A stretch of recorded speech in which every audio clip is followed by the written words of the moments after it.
Ever since I was a kid, I've always been making art.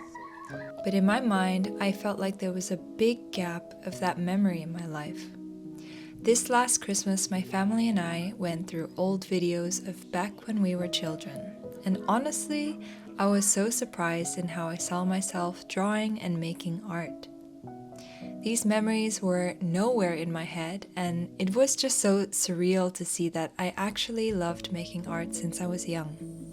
My only true memory was when I was 5 or 6 years old, getting a bad grade from my teacher, a big sad face for coloring outside the lines of a drawing.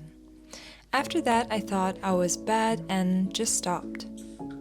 Many years later, at 15 years old, I decided to pursue making art again after being inspired by my ex-boyfriend.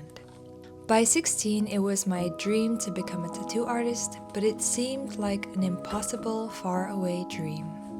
After looking at several art universities and open houses, I decided to set my course and seriously try to achieve my dream job of becoming a tattoo artist.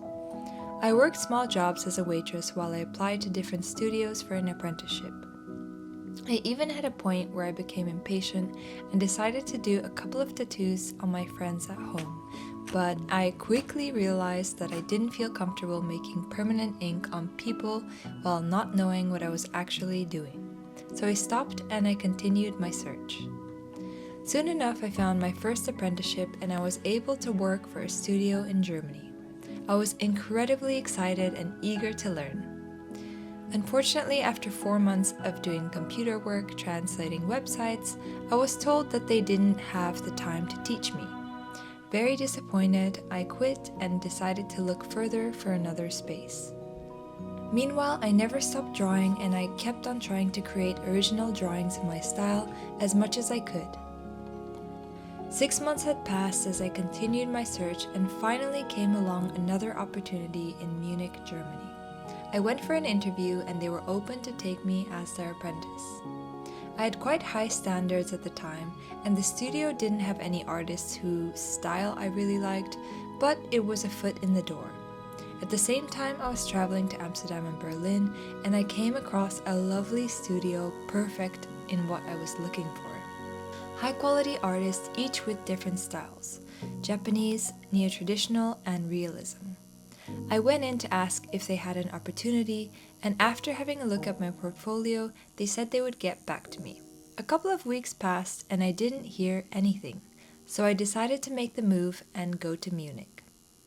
I found a room in a shared apartment, a side job to pay the bills, and was all ready to go. 1 week before moving day, I got a call from the boss of the studio in Amsterdam. "Would you still like an apprenticeship here?" he said. It was such a difficult decision to make to cancel on those plans in Munich, but I knew what my heart desired: a quality apprenticeship. I made the choice and moved to Amsterdam in November 2018.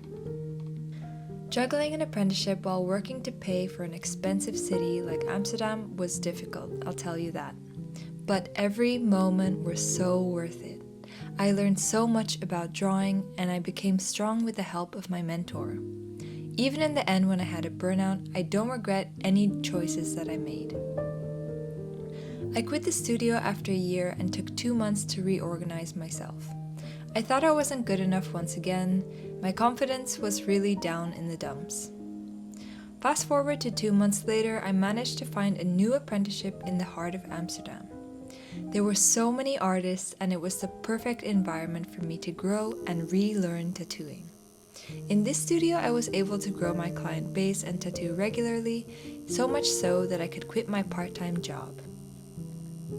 A year down the line, during the COVID-19 pandemic, I was suddenly let go due to conflict of interest. The owners of the studio were quote-unquote business people and weren't happy that 2 artists from the studio decided to leave and make their own studio, one of them being my partner. I was planning to stay at the studio, but of course that didn't matter. They said excuses such as me not putting enough effort into my work, even though I knew I worked very hard to do the best that I could. Being let go put me quite down and I was really sad about the situation. An ex-colleague that also used to work in this studio opened her own space a couple months before that, so I thought I would give it a try and reach out to her to see if she was hiring.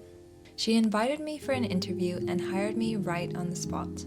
I was so relieved to have a new place to work, and I've been with her ever since. It's been such a long journey to get here, but I've been having the time of my life learning new things, and tattooing is definitely not a stable job, but I love every moment of it. My journey so far has been full of ups and downs, but I'm so grateful to be able to work with amazing clients today, to be able to do what I love, and to put the art on their skin and know that it's out there somewhere in the world. I guess the moral of the story is, don't give up on your dreams and never doubt yourself. You are your own best friend. Thanks for listening, and I'll see you next time.